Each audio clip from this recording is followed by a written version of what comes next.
it's your girl Ashley, and I'm here at the Klyde Park in Dallas, Texas with City Sounds. We want to hear what the people have to say. We're going to be asking a few random questions, and just stay tuned and see what all we get.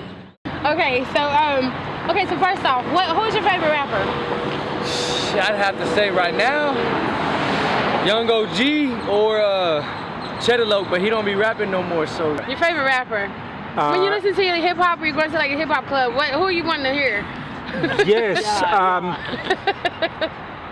I actually do have one. Okay.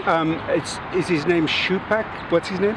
Tupac. Tupac. Yes. Yes. Yes. Okay. So who's your favorite rapper? My favorite rapper. I don't know any rapper, but candy rappers. Just candy rappers. Who's your favorite rapper? Drake. Oh, all right. Let me ask you a question. Who is your favorite rapper? Tupac. Good answer. Who's your favorite rapper? I don't think I have one. You don't have one? Who's your favorite rapper? T.I. Why? You know, because I've just been listening to him for a long time, and I just really like his voice. And it doesn't hurt that he's fine, right? That too. He's fine. And so what about you? Right now, I mean, Drake is my all-time favorite. Drake, okay. Champagne Poppy. So y'all been dating for 2 years, you said. Okay, so tell me, morning sex or evening sex? Say morning's the best sex. I'm just saying. Start your day off right? Yeah. Okay, so morning sex or evening sex? Like, when's the best time to get it in? Morning time or night time? All day. All day. I like him. You got a brother? Yeah, I do, but he's married. Okay. Right.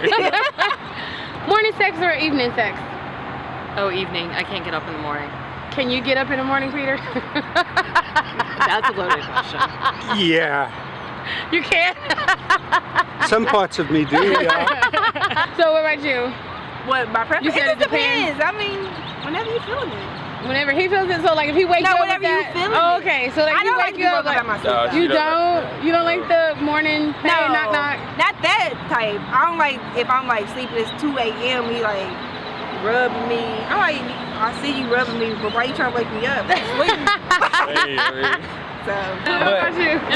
Well, we always do it like evening, so I guess. I mean, she ain't gotta lie. We waking up at 4 in the morning type shit. You know what I'm saying? Hey, you gotta lie. Is anything like off limits in the bedroom, or y'all like, you know? Oh yeah, I can't touch the butt. Can't do anal. Now, I mean, you got a daughter. She looks like she's about her age. How do you feel about the Catch Me Outside girl? I think that she's got a little bit too much audience for that little thing. So, like, she's making like more money than. Yeah, exactly. I'm like, so would you encourage your daughter to be the Catch Me Outside girl? She was bringing in that kind of money. No. Y'all like the Catch Me Outside girl? Yeah, I've Y'all got any views on her? Yeah. I don't know what that is. That's the little white chick, the little Catch Me Outside. Yeah, she not. What's the Catch Me Outside? She's a 13-year-old girl who made it famous. She was actually a juvenile delinquent that was on the Dr. Phil show, and she was basically calling the audience a bunch of hoes, and it was like, oh well, you know. So she told one of the audience members, "Catch me outside." How about that? What are you feeling about, like, as far as the president, things going on in the White House? How are you feeling about that? Can we put our head in a sand and? We already said today we're like it's a national embarrassment. It's a national embarrassment. And it's a disaster. Are you having any opinions about the president or the things that are going on in the White House right now? I think Donald Trump is crazy. You think Donald Trump is crazy? Yeah. You probably know crazy, don't you? Crazier than me. Where are you from again? South Africa. Oh, I love that accent. So Trump makes him feel quite at home because it reminds him a lot of the white nationalist The white government. nationalists that I lived under the apartheid government. How do you feel about our president, and the White House? Like, what are views right now? On that, you know, Well, you're gonna have to uphold some of these. well, the reality is, I'm probably one of the few people you'll talk to who I'm kind of torn with the presidency and that issue. And the reason is, as a Christian and as a man of God, I'm not really big on what the president does. The fact is, I tell you, when Barack was in office, my life didn't change. When Trump was in office, my life's not gonna change. God is in control. Okay, so how do you feel about our president and the White House? Who, number 45? Number 45. Pumpkin. That's how I feel. He's very political. I'm not. Not political. Are you concerned? Would you say there is a need to be concerned? Yeah. Yeah. got a knucklehead in office.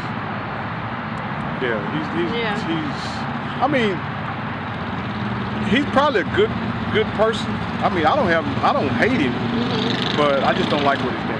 And what's interesting is he's been trying to point out the similarities for years, and nobody wanted to pay attention because, of course, if we don't talk about racism, we pretend it doesn't exist. It doesn't exist, right? Exactly. Right, Yeah. right, exactly. Yeah. I remember, what was it, on The View, Whoopi Goldberg a couple of years ago, I know there was a thing about the basketball team, the young ladies being called out by that sportscaster, and she said, you know, we have to talk about it, because it does exist. Right. And so for me, I really don't get caught up in what Trump is doing and all that, because at the same time, the same people who are like, oh gosh, Trump is in office, now everything's going to go to hell, then the flip side is that, so are you saying that if Hillary would have been in, now you would have made, now your blessings, now the word of God would have came true for you? No, in the history of this country, when has the first lady and their child never lived in the White House? Where they do that You think they get extra privilege? Because they're having to pay for security and all that good stuff. But we don't have Meals on Wheels and 183 million. See? And would it be fair to say that people that don't have to live that nightmare every day, would it be easier to say? Would it be fair to say that those are the ones that usually want to sweep it under the rug? The ones that it definitely doesn't apply to. I don't know if it's people who live in more homogenous areas, because we know that the more we can interact and talk with one another and find each other's humanities, then all these differences sort of disappear. Right. Yeah, I don't even know how to answer they're absolutely that. unimportant at a very, very basic level. And one of the things I teach a lot about racism at the college where I teach. Okay.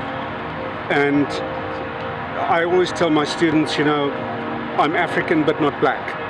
And that usually makes my white students not sure of what this means. Like what does that mean? But my black students, I had a terrific class last semester, mainly Nigerians, and I felt at home. And it was just fantastic to have them in the class. Well, do you think that it's fair to say that, of course, like, we may not be banned, but do you think that it's fair to say that are you concerned for your other brothers and sisters of? It's definitely unfortunate. Like, I have some coworkers, and we had these conversations at my job, which is a very conservative accounting firm, and we started having these discussions about politics, the shootings that happened in Dallas, and just having these different conversations about how people were feeling. And that was the first time I thought about it, because I wasn't following politics to know that he was planning on banning that stuff at that time. And one of the ladies brought up, she's like, it is a really concern that my family might not be here tomorrow. And I was just like, that has never been an issue for me in terms of trying to decide who to elect as presidency, right? Right. And so hearing her perspective, her heart was just, it did something. It made me have compassion for it. I don't think that's right. I think it's unfortunate. I'm the sponsor of the African Students Organization at my college. That's awesome. I find that my white students are very, very tentative, sometimes a little bit embarrassed about these things, but my black students usually come forward with it and say this is going on. Oddly enough, it's mainly my black female students who've got the gift of the gab, and they'll say it like it is. And the guys will be a little bit careful. Yeah, the guys are a little bit careful. I have a photo that I could show you. On President's Day, I work at Nordstrom's. I'm a cosmetics manager at Nordstrom's. So President's Day, nobody was in the store. We just decided to all get together and do a group selfie. When we looked at that picture, you had myself, a mixture of Jewish and Northern European background. We had someone who was Asian, somebody who identifies African American, somebody who's your blonde, typical Texan, somebody who is from Mexico, and somebody who is Czech, but she converted to Islam, and so she wears a hijab. And we looked at that picture, we're like, we are a microcosm of what this country is. But this is what makes America. This is America. Right. Yeah. Exactly. Yeah. Well, it's kind of wrong for they're trying to chase all the Mexicans away. They're the only one that has a talent to making a whole lot of building and getting cheaper money and getting cheaper pay, but they're making out the buildings tall as beautiful as that, and they're getting a whole lot of money. Now, if they go, who's gonna do that? No white people ain't gonna go work for that much money. They don't have no intention. They don't have no experience. Well, thank y'all so much for interviewing us. You're welcome. Taking time out of your day. You're welcome. Thank you. Y'all have a good one. Thank you. Well, thank y'all so much for talking with us. Tupac would be killing Donald Trump. Yes. Well, thank y'all so much for stopping and talking with me. I figured y'all would be a load of fun, and you have been. Thank you so much. You're welcome. You're welcome. Y'all have a great day.